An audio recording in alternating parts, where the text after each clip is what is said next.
Syekh Nasiruddin Al-Albani, kalau saya yang mengomentarinya nanti dicaci maki orang saya.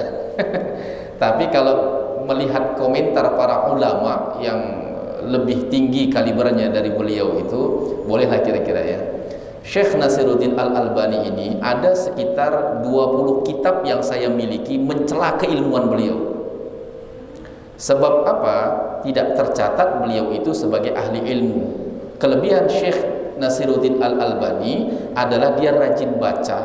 Dia duduk di perpustakaan satu hari bisa sampai 8 jam. Tapi kalau kita lihat siapa riwayat gurunya, bahkan ulama-ulama pengikut Syekh Nasiruddin Al-Albani sendiri pun paling mampu mereka hanya menuliskan 3 nama gurunya Syekh Nasiruddin Al-Albani, dan ketiga-tiganya itu pun bukan merupakan ahlul hadis. Artinya Syekh Nasiruddin Al-Albani itu tidak pernah talaki ilmu hadis sebelumnya dengan guru manapun. Lantas bagaimana bisa disematkan gelar muhaddis pada seorang Syekh Nasiruddin Al-Albani? Kemudian yang kedua, Syekh Nasiruddin Al-Albani ini lebih cenderung mengalami kesalahan dalam mengeluarkan pendapat karena kecenderungan pada hawa nafsunya. Ketika satu hadis itu sesuai dengan seleranya, maka dia akan mensahihkannya. Namun ketika hadis itu tidak sesuai dengan seleranya, maka dia tidak mensahihkannya. Hadis ini sesuai dengan seleranya, dia sahihkan rawi-rawinya. Kemudian hadis itu tidak sesuai dengan seleranya, padahal rawinya sama dengan yang disahihkannya, tapi dia katakan tidak sahih. Itu kecenderungan Syekh Nasiruddin Al-Albani. Maka para ulama mengatakan, bagaimana mungkin seorang muhaddis di dalam kitabnya itu mengalami kesalahan dalam mengoreksi hadis lebih dari 200 hadis. Itu kesalahan yang luar biasa. Ditambah lagi Syekh Nasiruddin Al-Albani dianggap sebagai orang yang lancang terhadap Imam Bukhari. Sebab dia pun karena terlalu bersemangat mendoifkan hadis, maka hadis yang diriwayatkan Imam Bukhari pun banyak ini hadis didoifkan dia. Tuh. Syekh Nasiruddin Al-Albani. Dan karakter Syekh Nasiruddin Al-Albani ini berurat dan berakar kepada para pengikutnya, berbeda dengan para ulama. Kalau para ulama itu tidak pernah menisbatkan dirinya sebagai sumber kebenaran, walaupun mereka meyakini pendapatnya benar. Tapi Syekh Nasiruddin Al-Albani, apa kata beliau di dalam kitab-kitab dia? Dia selalu katakan, kalau mau melihat hadis, lihat dulu hasil koreksiku. Kan ngeri itu. Jadi kalau mau merujuk hadis itu harus merujuk sama dia, kalau sama orang lain nggak boleh.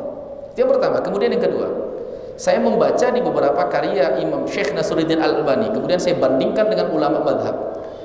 Syekh Nasiruddin Al-Albani di beberapa kitab beliau selalu saja mengatakan, huwal haq la raiba fih. Inilah yang benar, tidak ada lagi keraguan padanya. Huwal haq la syakka fih. Inilah yang benar, enggak ada lagi keraguan padanya.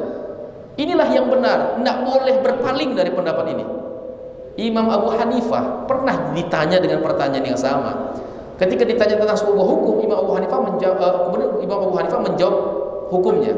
Lalu orang bertanya kepada Imam Abu Hanifah, wahai Abu Hanifah, apakah ini yang benar? Sudah tidak lagi keraguan? Apa jawaban Imam Abu Hanifah? Iya, sudah tidak ada lagi keraguan. Bisa jadi apa yang kusampaikan salah. Itu kelasnya ulama. Tapi kalau Syekh Nasiruddin Al-Albani, dia mengkultuskan kebenaran itu ada pada dirinya. Dalam fikih, Syekh Nasiruddin Al-Albani juga bermasalah. Dia pernah mengeluarkan ijtihad agar sekiranya makam Nabi itu dibongkar dari Masjid Nabawi dan dipindahkan. Gara-gara fatwanya ini dia diusir dari Madinah. Syekh Nasiruddin Al-Albani banyak masalah dibuat, banyak masalah dibuat gitu. Masalah sab itu aja bermasalah. Siapa yang pernah membaca kitab sahih, kitab sifat salat Nabi yang ditulis Syekh Nasiruddin Al-Albani? Wallahu alam, saya tidak pernah membaca yang terjemah ya, tapi saya punya kitab yang berbahasa Arab itu berkaitan dengan merapatkan saf itu. Syekh Nasiruddin Al-Albani bahkan memasukkan orientasi akidah ke dalam fikih. Dia katakan bahwa orang yang tidak rapat safnya itu adalah orang yang musyrik. Bayangkan itu masalah rapat saf. Hanya dengan mengutip satu hadis tentang ketika Rasulullah menyuruh sahabat merapatkan saf. Kemudian sahabat melihat ada salah seorang sahabat sampai dia melekatkan tumitnya dengan tumit orang lain.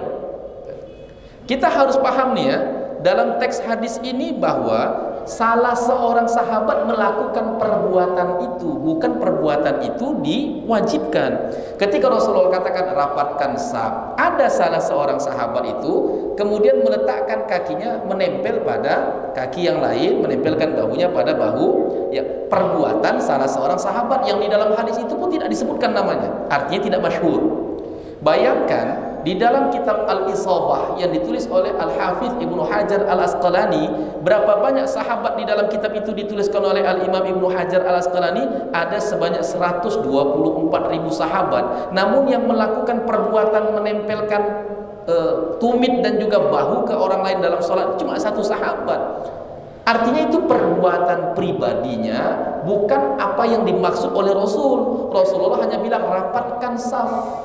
Makanya para ulama lihat di dalam fikih-fikih madhab, rapat saf itu cukup dia sejajar, tidak harus menempel. Jadi kalau ada orang yang nggak nyaman ditempelkan tumitnya, jangan kita bilang dia benci sunnah, nggak begitu caranya. Kemarin malam saya baru ditanya oleh jamaah, Ustaz, bagaimana dengan hadis man raghiba anni falaysa minni? Ketika saya menyampaikan bahwa meninggalkan sunnah itu bisa masuk ke dalam surga.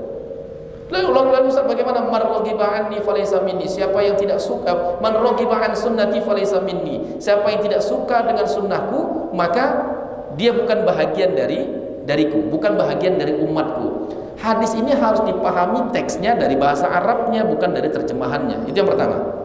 Roghibaan itu artinya membenci.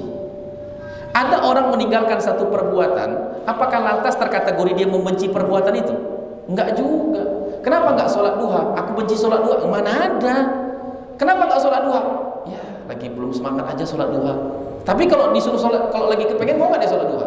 Mau. Jadi ketika ada orang meninggalkan sunnah, tidak serta-merta dia benci dengan sunnah itu. Yang dikecam oleh Rasul adalah orang yang membenci sunnahnya. Jijik kali aku sama berjenggot, misalnya begitu kan, nggak suka dia. Nah, itu menentang sunnah. Tapi kalau memang kenapa kok nggak berjenggot? Ya nggak cocok aja aku berjenggot, aku rasa nggak pas memang muka aku nih berjenggot. Itu bukan benci sunnah namanya. Nah, itu harus kita mampu membedakannya. Oleh sebab itu bahaya sekali orang yang mendakwahkan sebagaimana dakwanya Syekh Nasiruddin Al-Albani ini. Saya jujur saja saya katakan, saya beli kitab itu kalau sudah ada di bawahnya Syekh Nasiruddin Al-Albani, besoknya saya ganti penerbit saya ganti penerbit. Banyak muhaddis yang bisa dijadikan rujukan, tidak harus Syekh Nasiruddin Al-Albani. Kira-kira demikian. Makanya beliau tuh bermasalah di kalangan para ulama, bukan di masalah saya. Nanti kalau saya yang dijadikan rujukannya kan bahaya, ini siapa kan gitu.